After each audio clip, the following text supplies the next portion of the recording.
안녕하세요. 주권 선교사 방송입니다. 3분 설교를 통해서 하나님의 복을 받는 법에 대해서 생각해보고 있는데요. 오늘은 요셉을 통해서 하나님의 복을 받는 비결에 대해서 생각해보고자 합니다. 짧은 시간이지만 이 시간들을 통해서 일상 속에서 하나님을 조금 더 생각해보고 더 좋은 신앙으로 나아갈 수 있는 그런 시간이 될 수 있으면 좋겠습니다.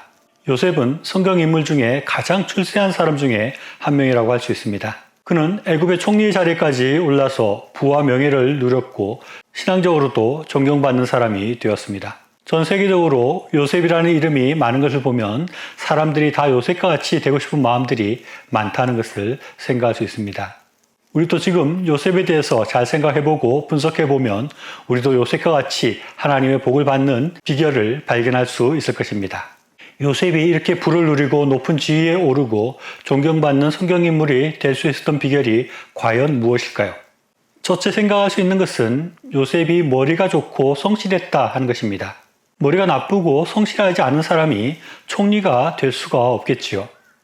둘째로 생각할 수 있는 요셉이 복을 받고 높은 자리에 올라서 부귀영화를 누리게 된 이유는 그가 하나님을 잘 믿는 사람이었고 죄의 유혹을 뿌리치고 정직하고 의롭게 살았기 때문이라고 할 수 있습니다. 그런데 그런 것과 함께 또 다른 중요한 비결이 있다고 생각합니다.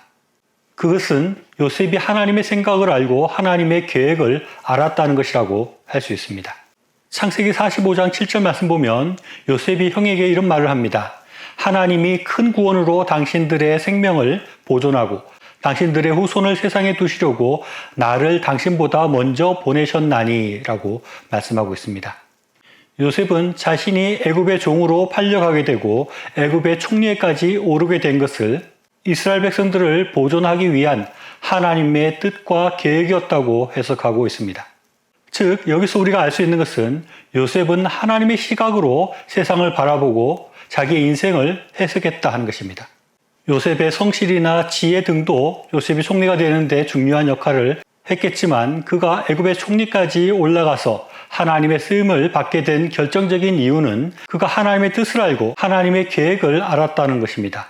사람이 어떤 일을 다른 사람에게 시키려고 할 때 중요하게 생각하는 것은 이 사람이 나의 생각에 대해서 나의 계획에 대해서 알고 있는가 하는 것이 중요한 문제일 수 있습니다.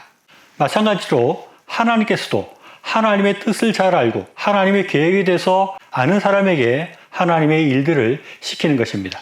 우리가 하나님의 쓰임을 받기를 원하고 하나님의 큰 일을 감당하기를 원한다면 그래서 요셉과 같이 더 영향력 있는 인물이 되고 더 큰 인물이 되기를 원한다면 우리는 하나님께서 어떤 생각을 가지고 계시고 어떤 계획을 가지고 계시는지에 대해서 관심을 가지고 그것들을 알려고 노력해야 합니다.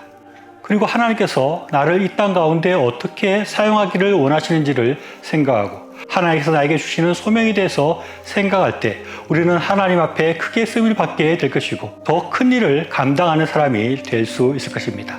하나님의 계획을 알고 하나님의 계획을 실행하는 사람들이 되어서 하나님의 큰 복을 받고 하나님 앞에 큰 쓰임을 받는 우리들이 될 수 있기를 바랍니다. 시청해 주셔서 감사합니다.